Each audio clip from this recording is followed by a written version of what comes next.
Osmar, bom dia mais uma vez.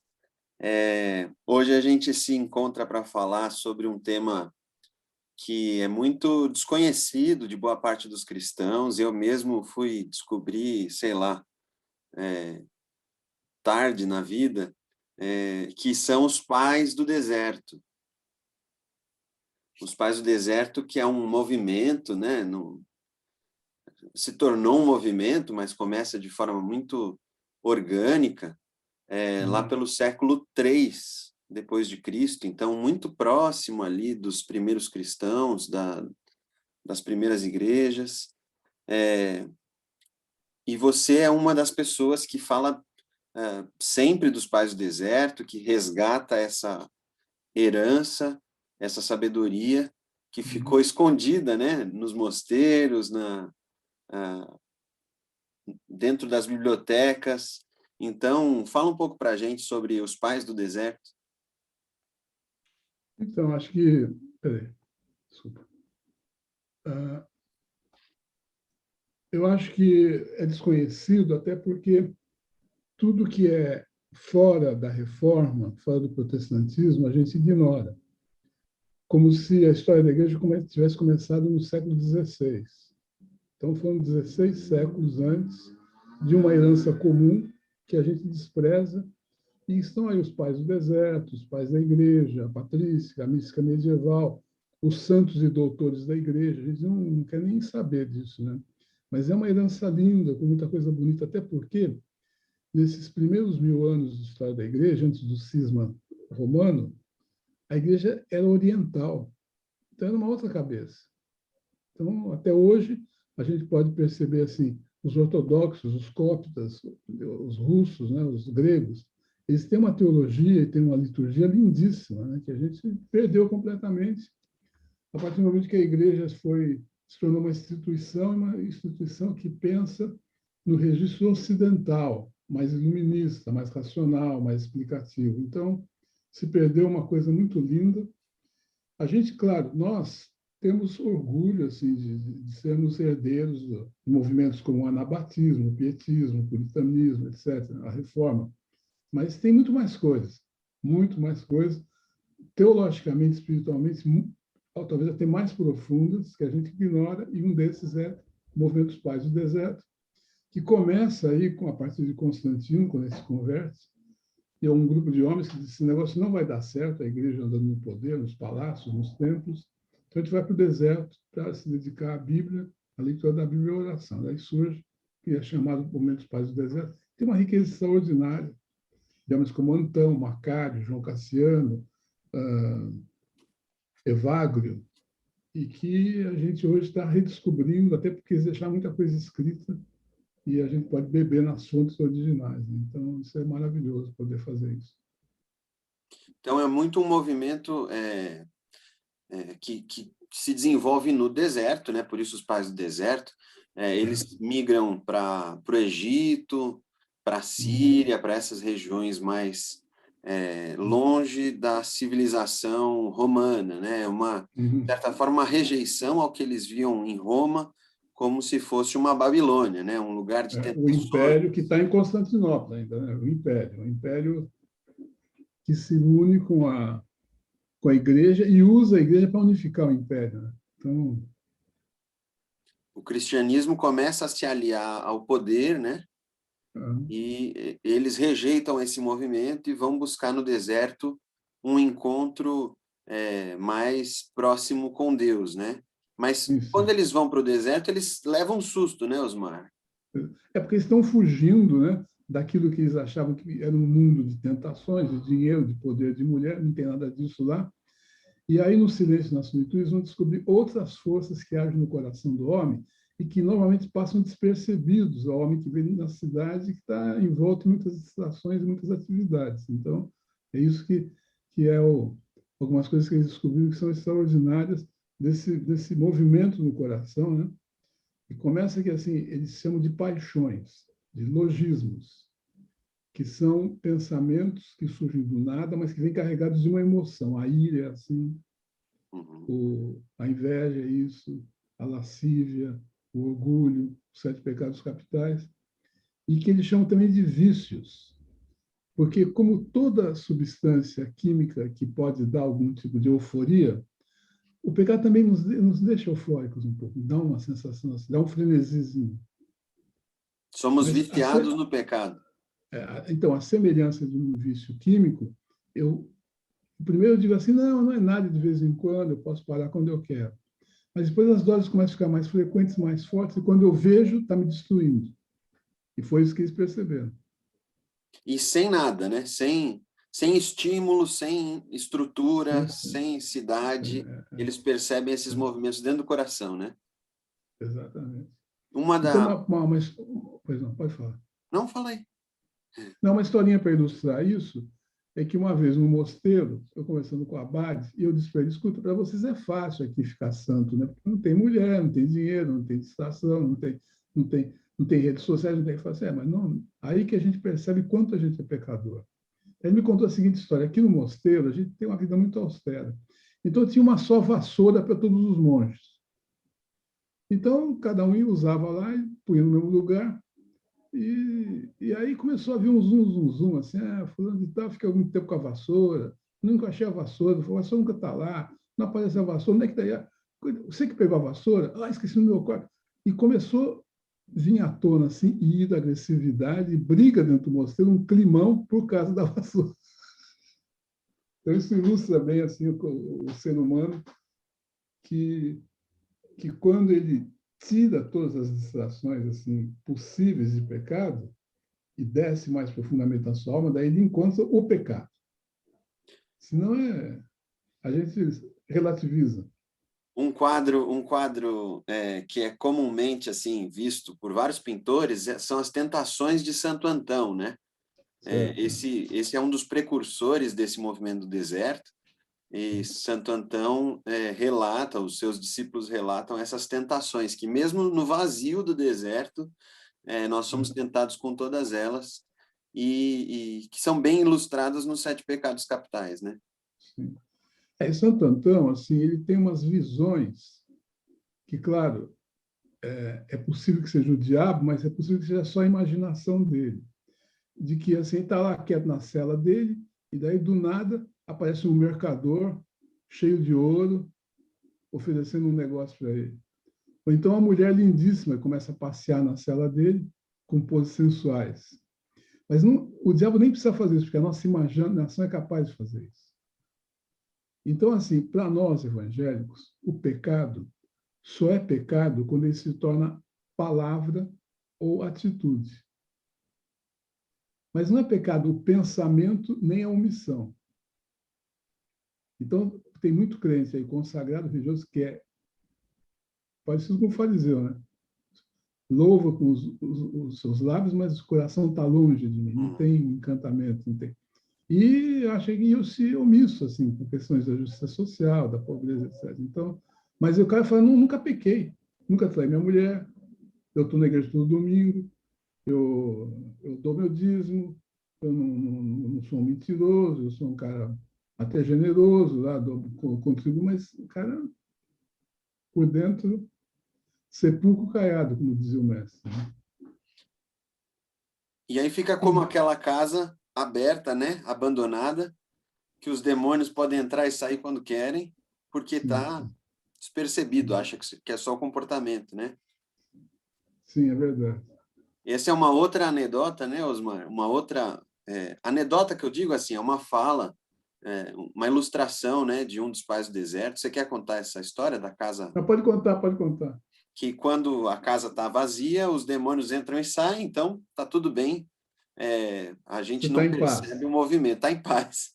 A hora que você começa a fechar as portas e janelas, fala, opa, vou controlar melhor aqui quem entra e quem sai, vou ficar atento ao meu coração. Aí os demônios se revoltam, começam a bater, esmurrar a porta, fazer barulho, porque eles não aceitam esse tipo de controle. E aí é que entra esse embate, né, Osmar? Essa luta que Que os é o pais combate, né? chamam de ascese, né? A SESI, é verdade. Então, a SESI é essa percepção do miserável homem que sou, que se contrapõe àquele que vai orar e diz, graças a Deus, eu não sou como os demais homens. Eu estou na igreja, eu falo... Não, assim, então, é uma dimensão muito paradoxal, porque o santo para esses homens não é aquele que não peca mais, é aquele que sabe que é um grande pecador e vive quebrantado e vive dependente de Deus. Então, a oração normativa da monástica, desde então e desde sempre, que é a oração da invocação do nome de Jesus, a oração do coração, é: Senhor Jesus Cristo, tem compaixão de mim, pecador. A repetição dessa oração, dezenas, centenas de vezes ao dia, que tu faz um homem santo. Paradoxalmente. Né? Então, a ascese é esse combate, essa percepção de que é uma força irresistível dentro de mim que me leva para o lado mal, para o lado da destruição. A ideia é como se o homem que caiu, né, aquela gente que caiu, pum, parou. Não, o homem continua caindo. Ele pode se desumanizando, ele pode ficando cada vez pior, até virar um serial killer. Mas, em ponto de partida, não. O cara foi criado na igreja, tinha paz, fez uma boa escola e tudo mais. Então, se eu não tiver essas redes de proteção, se eu não tiver essa dimensão dessa consciência do combate, eu devagar vou caindo mais. Posso ser o cara mais religioso da face da Terra. Aliás, quando um religioso cai, é a pior dos mundos. E daí cai em nome de Deus, fazendo as piores barbáries, mas justificado pelo... Então, assim, eu acho que tem um roteiro para mim nessa dimensão do combate, que começa com o Salmo 139, os últimos versículos, quando ele ora: sonda-me, ó Deus, conhece o meu coração, prova e conhece os meus pensamentos. Vê se há em mim algum caminho mau e guia-me pelo caminho eterno. Então, conhece o meu coração, as minhas emoções, meus pensamentos, meu modelo mental, minhas leituras da realidade. Vê se há um caminho mau, forças destrutivas que estão me puxando para baixo. Pensamentos, paixões, e guia-me pelo caminho eterno. Ou seja, há uma possibilidade de sair dessa dimensão quando eu acesso a eternidade. Saio do efêmero, do passageiro, né? Não atentando para as coisas que se veem, mas para as que não se veem, que são eternas.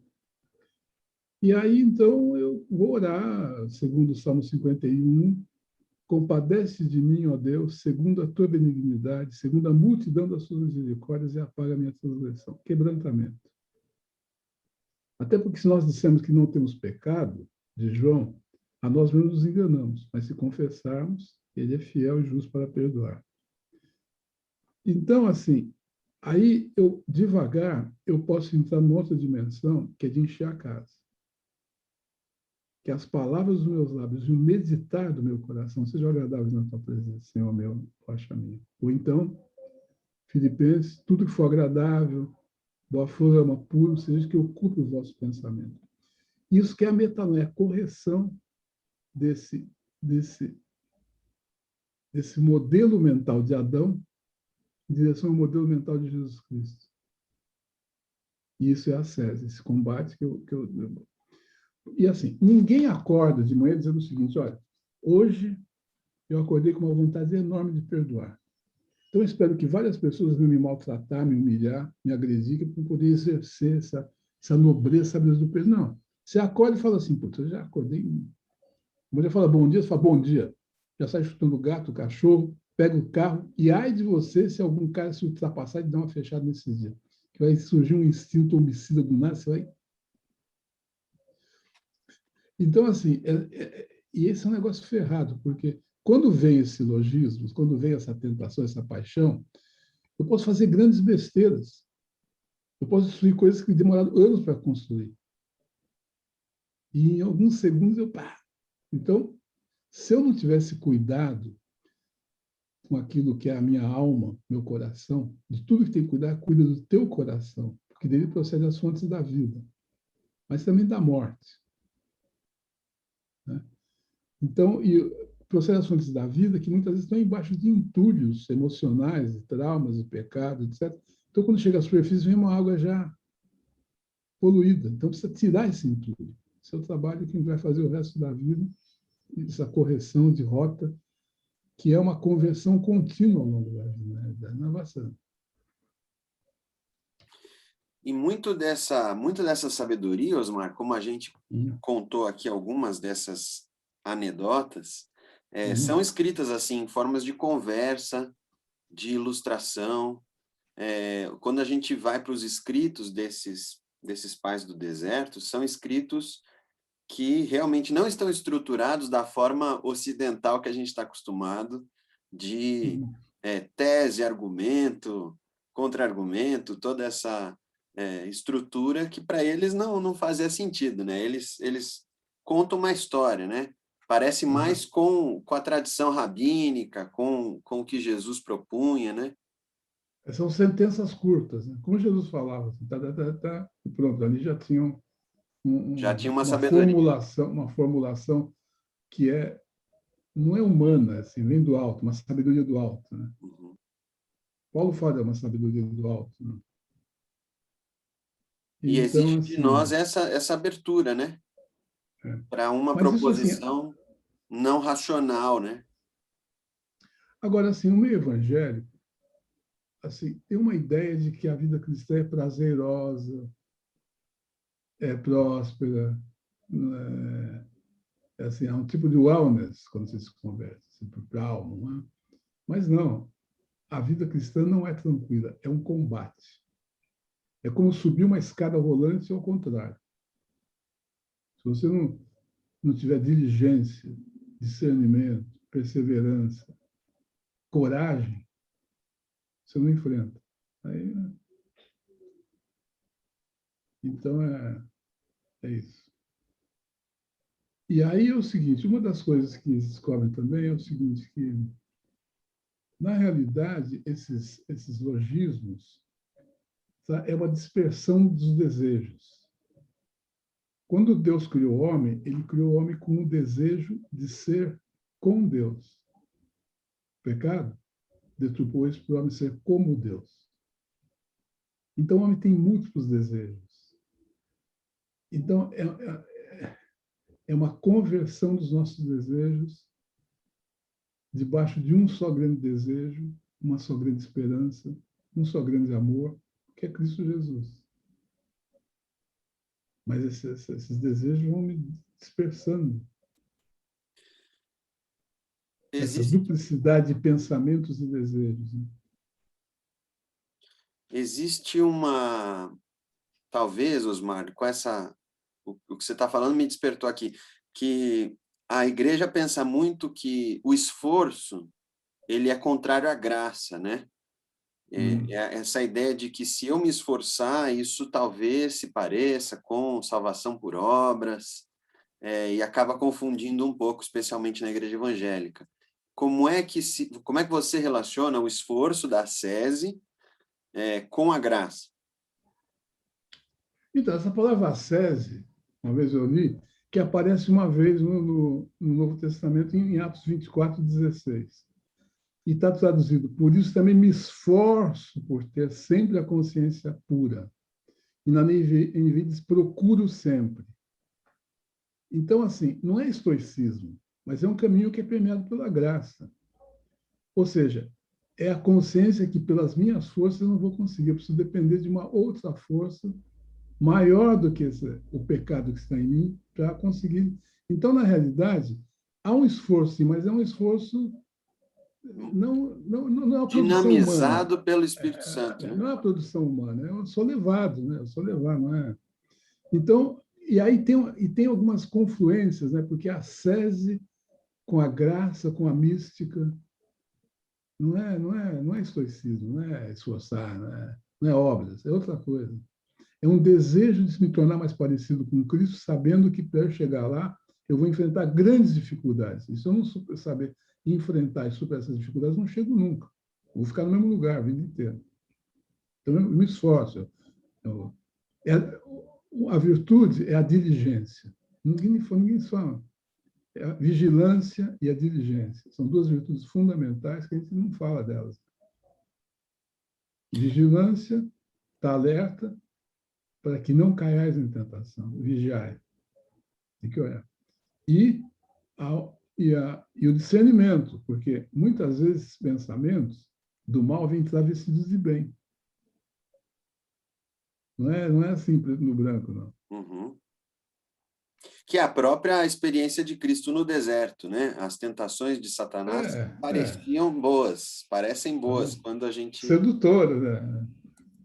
E esse local mesmo de deserto, Osmar, ele é muito oportuno também dentro da tipologia bíblica, né? O deserto foi o lugar de formação, de peregrinação dos patriarcas, de formação do povo hebreu, depois da tentação de Jesus.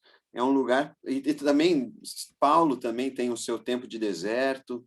É muito convidativo para esse olhar do mundo interior, né? Para esses... É o lugar onde as tentações são desmascaradas, né? É verdade. Porque, na realidade, o deserto é o silêncio e a solitude. É o secreto, porque assim, não precisa ir para o deserto do Atacama nem para o deserto do Saara para ter essa experiência. Basta eu entrar no meu quarto e fechar a porta. Mas eu não consigo, né? Então eu vivo à mercê dessas coisas.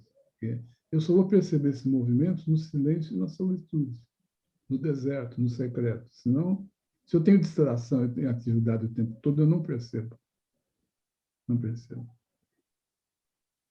Então, essa SESI tem vários textos assim que nos ajudam a perceber que, sim, há um combate. A vida cristã não é fácil. Né? Então, diz assim, sede vigilantes, permaneceis firmes na fé, portai-vos com varonilidade, fortalecei-vos, perseverai na oração. Daí, também, Paulo compara a fé cristã com uma corrida, um cara que corre na maratona.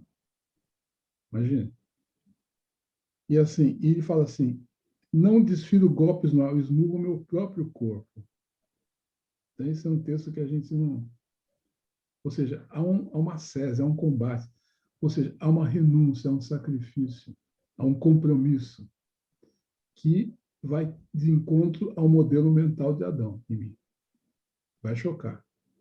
Então, se eu não colocar alguma determinação, ele me leva fácil. Principalmente no mundo que a gente vive, um mundo de muitas imagens, de muitos relacionamentos líquidos, de muito ativismo, de muito relativismo. Então, eu tenho que redobrar os meus esforços, né, para permanecer firme na fé, na esperança e no amor. Porque senão... E aí entra aquilo que eles chamam de uma disciplina espiritual, que são os exercícios espirituais, né, para esse combate. E aí tem vários, né, que há como leitura da Bíblia, oração, jejum, Alex Divino, o exame de consciência, a gente perdeu isso, o arrependimento, a confissão, isso aí nos prepara. Daí a rede de amigos, a comunidade, a missão, isso vai me fortalecendo. Né? Mas se eu não tenho isso, meu amigo, eu estou... E, na realidade, é, logo que eu me converti na Palavra da Vida, tinha um desenho assim, que tinha um coração e tinha, no trono do coração tinha um ego. E dizia, nós tem que ter Jesus aí. Mas isso não é uma coisa simples, não. O ego não vai desistir nunca. Então, a gente tem que perceber que o inimigo é incansável, não desiste nunca, e ele pode ser, assim, de um lado, muito sedutor, que eu não percebo, e também muito brutal também, pode vir com uma certa... desencadear em mim uma ira, violência, assim, grande. Então, preciso cuidar.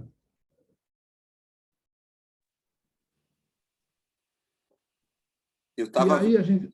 Acho que essa coisa do deserto também, é bom lembrar que Jesus Cristo não foi para o deserto não para fugir de alguma coisa, mas foi o Espírito que o levou para que ele pudesse se defrontar cara a cara com isso que a gente está dizendo aí. E aí, então, desmascarar e dizer, não, eu faço outra escolha. E foi atacado de uma forma maciça e brutal ali, né, para confundir a sua identidade, para que usasse o seu poder em benefício pessoal, para demovê-lo da sua missão, mas assim, muito sutil, muito gentil, com a palavra de Deus, inclusive.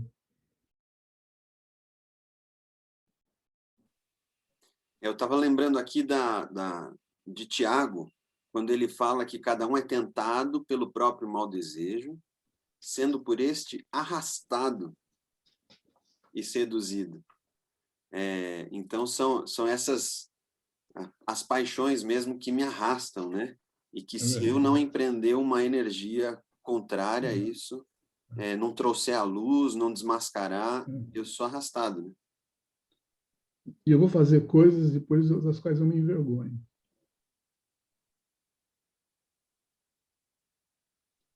Mas a minha consciência vai ficando cauterizada se imediatamente eu não confessar e perceber o dano e pedir perdão e tentar consertar. Então, assim, um marido que grita para a mulher todo dia, um cara desonesto no trabalho, que está separando sempre algum benefício pessoal, que não é dele. São várias situações que a gente vai abaixando a guarda e quando a gente vê, está preso numa... Por exemplo, a pornografia é um negócio seríssimo, porque é o tipo de um crack. Porque se você vê duas vezes, você não aguenta mais, você vai ter que ver mais. E como está ao alcance de um dedo só, e é muito fácil, que a mulher foi dormir, está no computador, ela está achando que está trabalhando, o cara está lá. E aquilo, cara, vai destruindo, destruindo, a ponto de não conseguir mais fazer vínculo com a sua mulher e viver no mundo da fantasia até que uma hora ele acaba caindo. Né? Um negócio terrível. Mas ele pode falar assim, não, de vez em quando só, que eu olho, posso parar quando eu quiser. Aliás, faz um mês que eu não vejo agora. Que nem um alcoólatra. Né? E aí, então, por isso que essas comunidades que são herdeiras dos pais dos desertos, né, o movimento da monástica, por exemplo, vão desenvolver esses exercícios espirituais, né, Osmar? Cada um à sua maneira. Tem vários, né? Cada corrente tem suas tradições e seus exercícios, mas muitos têm a ver com silêncio, solitude. Isso é central na experiência. Não é só da monástica, na experiência dos santos, de Jesus Cristo, de Paulo, de Moisés, de Elias, todo esse pessoal teve muito tempo a sós assim, com Deus para processar mais profundamente a dimensão espiritual da vida.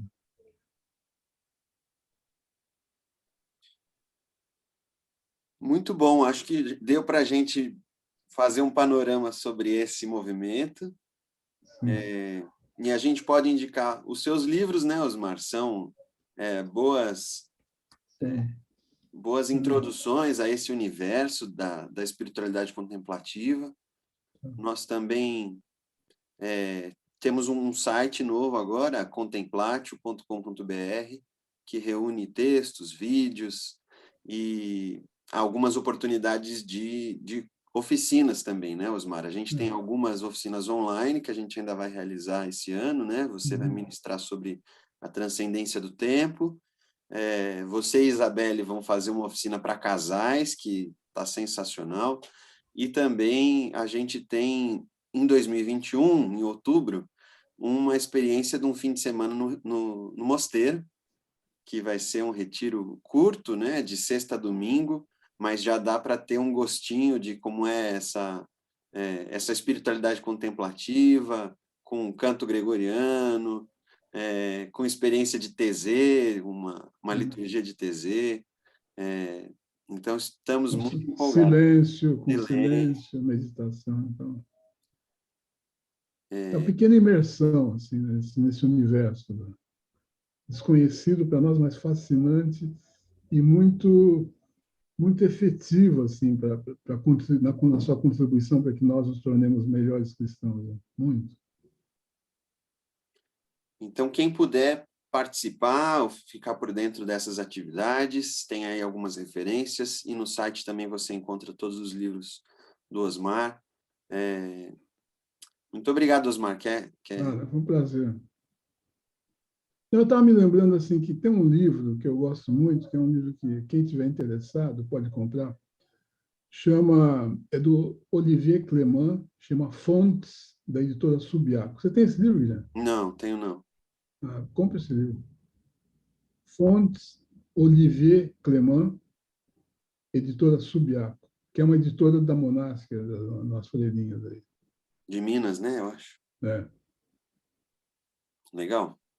Tem aquele Por que Não Ser um Místico também, né? Aquele também é bom. Ou mesmo O Céu Começa em Você, Boa, esse é mais fácil de do achar. São Bruno, que é uma introdução aos Pais do Deserto. Né? O Céu Começa em Você, Anselmo Grum. Tá bom. Eu coloco aqui o nome. É isso. É Muito isso, então. obrigado. Obrigado, Guilherme. Guilherme é meu companheiro aí de jornada, de oficinas, de retiros em Siloé. Então, nós vamos estar juntos em breve, se Deus quiser. Se Deus quiser. Isso aí, um abraço a todos. Até a próxima. Obrigado. Obrigado. Beijo. Beijo.